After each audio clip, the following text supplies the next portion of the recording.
The Prime Minister is obviously going to want to focus on the special relationship with the US, but it's a friendship of a very different kind that's causing him all kinds of trouble today.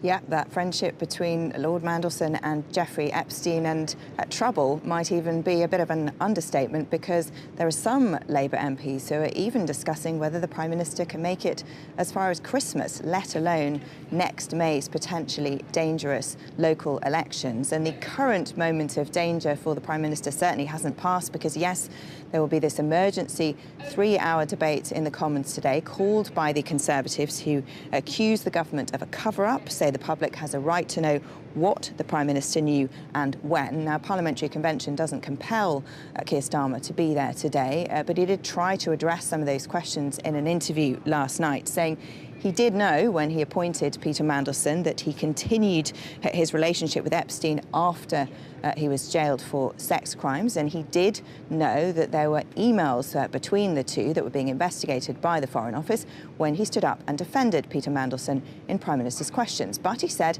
he hadn't been briefed at that point on the content of those emails, and it was that, he says, which changed everything. Had I known then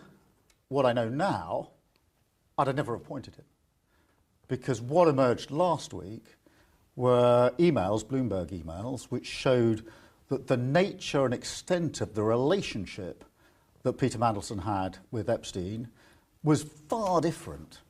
to what I had understood to be the position when I appointed him. Well, there are plenty of people who think that the Prime Minister and the Downing Street operation still have questions to answer about all of this. On top of that, Keir Starmer lost one of his closest aides yesterday, who resigned over sending explicit messages about the MP Diane Abbott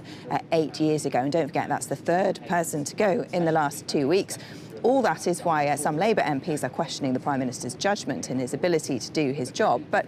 it would seem none of that will matter to Donald Trump, because according to reports in the Telegraph newspaper this morning, the President will go easy on Keir Starmer, that he knows the Prime Minister is, quote, on the ropes, but he wants this trip to be about the splendour of Windsor, the pageantry, the big banquet. That is a big deal for him, apparently, and he will keep quiet about the rest.